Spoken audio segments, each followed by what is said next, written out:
प्रिय छात्रों, जैसा कि पिछले दिन हम सब भक्ति काल के सम्राट कहे जाने वाले गोस्वामी तुलसीदास द्वारा रचित ब्रज भाषा में एक सर्वश्रेष्ठ रचना विनय पत्रिका का अध्ययन कर रहे थे। उसी कड़ी में आगे बढ़ते हुए आज अगले विनय पत्रिका में रचित अगले पद का अध्ययन करेंगे। अगला पद है, ऐसी मूढ़ता या मन की, परिहरि राम भगत सुर सरिता आस करत ओसकन की, धूम समूह निरख चातक जो त्रिसित जानी मति घन की, नहीं तह शीतल तान बारी पुनि हानि हो तिलोचन की, ज्यो गच कांच बिलो की सेन जड़ छाह आपने तन की, टूटत अति आतुर आहार बस छत विसारी आनन की, कह लो कहो कुचाल कृपा निधि जानत हो गति मन की, तुलसीदास प्रभु हरहु दुसह दुख करहु लाज निजपन की। कहा ऐसी मूढ़ता या मन की। गोस्वामी जी ने लिखा इस मन के बारे में कि ये मन की मूर्खता इस प्रकार की है। मन कहा कि परिहरि राम भगत सुर सरिता ओस करत आस करत ओसकन की। कहा कि राम भगत सुर सरिता माने राम की भक्ति रूपी सुर सरिता माने देव नदी गंगा नदी, राम की भक्ति रूपी गंगा नदी को जो त्याग करके आस करत ओस कन की, जो कि सांसारिक विषय वासना रूपी ओस की कड़ों से अपना प्यास बुझाना चाहता है, अपनी इच्छाओं की पूर्ति करना चाहता है। ओस कण जो है उसके कल से मतलब सांसारिक विषय वासना से। ऐसे मूढ़ता या मन की, कहा कि ये मन की मूर्खता ही इस प्रकार की है, जो कि परिहरि राम भगत सुर सरिता आस करत ओसकन की, माने कि राम की भक्ति रूपी गंगा नदी को त्याग करके सांसारिक विषय वासना रूपी ओस की कड़ों से अपनी प्यास बुझाना चाहता है, उसकी आस रखता है।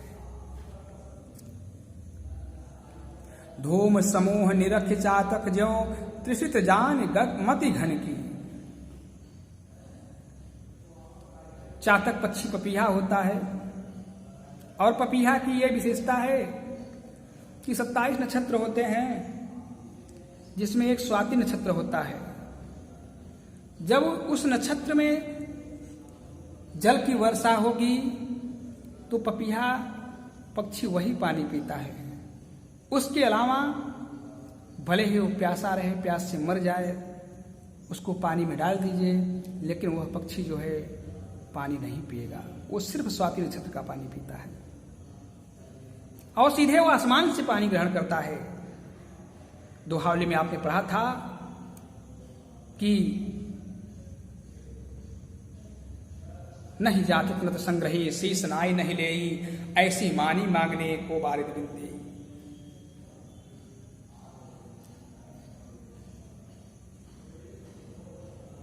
तो चातक पक्षी पपीहा जो है वह सीधे आसमान से जल को ग्रहण करता है, वो सिर्फ स्वाति नक्षत्र का ही जल को ग्रहण करता है वो, और किसी अन्य नक्षत्र का पानी नहीं पीता है। तो कहा धूम समूह निरख चातक ज्यों त्रिसित जानी गति मति घन की। ये मन की मूर्खता इस प्रकार की है, जैसे चातक पक्षी पपीहा वो आसमान में धुएं के समूह को देखता है, धूम समूह, और धुएं के समूह को देखता है, प्यास लगी है तो अब सोचता है कि मति घन की, वो घन माने बादल, वो बादलों के बारे में विचार करने लगता है कि बादल छाया हुआ है और वर्षा होगी। ये मन की मूर्खता है, जबकि वास्तविकता क्या है, नहीं तह शीतलता नवारी पुनि हानि होती लोचन की। वो तो धुएं का समूह था, न तो वहां शीतलता है और न ही वहां पानी है, वारी माने पानी। फिर नुकसान किसका होता है? कहा हानि होत लोचन की। फिर नुकसान तो उसकी आंखों का होता है जो एक टक लगाए हुए इस आस से उस धुएं के समूह को देख रहा है कि बादल छाया हुआ है और अभी वर्षा होगी।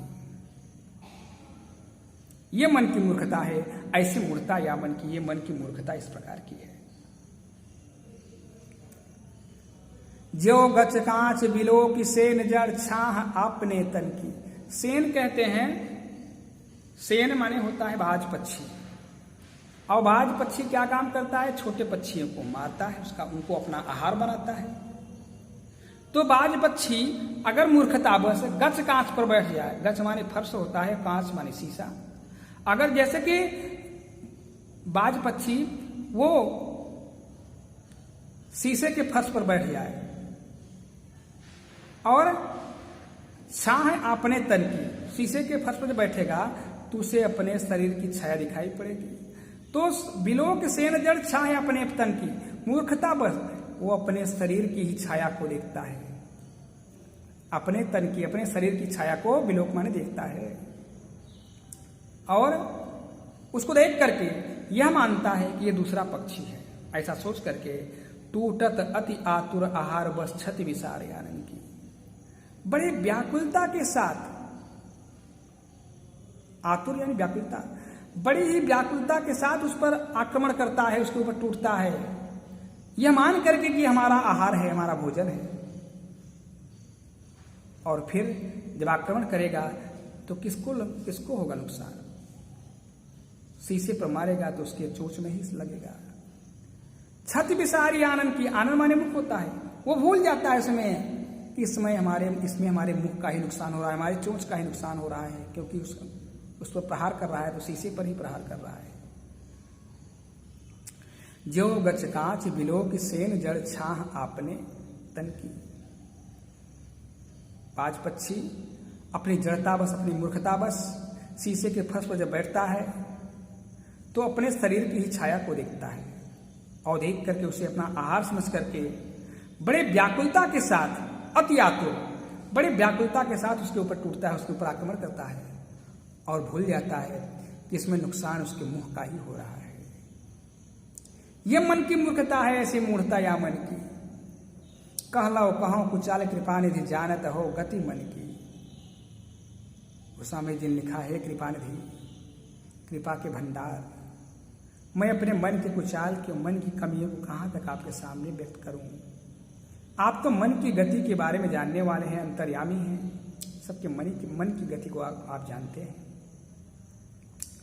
तुलसीदास प्रभु हरहु दुसह दुख करहु लाज निजपन की। तुलसीदास जी ने लिखा, प्रभु राम से प्रार्थना किया, विनय किया, निवेदन किया कि प्रभु आप हमारे इस दुखदाई पीड़ा को हर लीजिए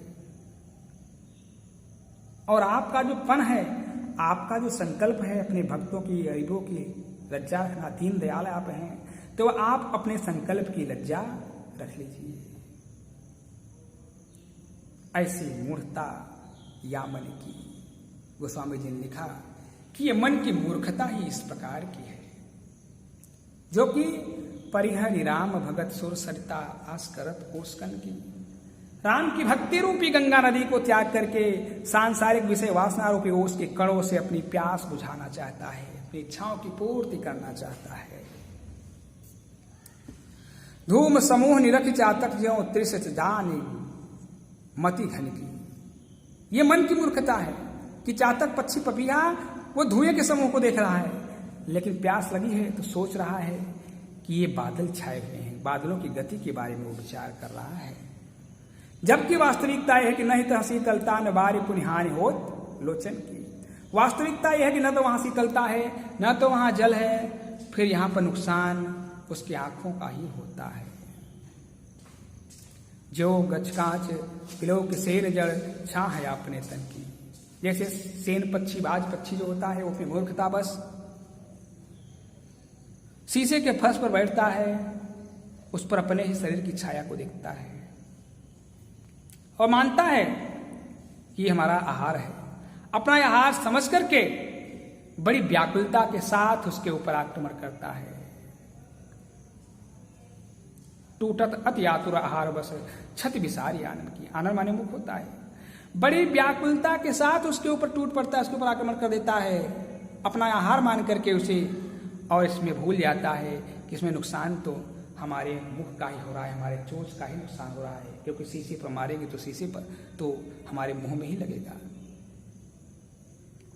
इस प्रकार से गोस्वामी जी ने प्रभु राम के सम्मुख अपने मन की कमियों को व्यक्त किया कि मन की मूर्खता भी इसी प्रकार की है। कह लो कहो कुचाल कृपानिधि, जानत हो गति मन की। कहा, हे कृपानिधि, कृपा के भंडार, मैं अपने मन के कुचाल को, मन के कमियों को आपके सामने कहां तक व्यक्त करूं, कहां तक कहूं आपसे। आप तो मन की गति के बारे में जानने वाले हैं। तुलसीदास प्रभु हरहु दुसह दुख, करहु लाज निजपन की। गोस्वामी जी ने लिखा, गोस्वामी जी ने प्रभु राम से प्रार्थना किया, निवेदन किया, विनय किया, प्रभु आप हमारे इस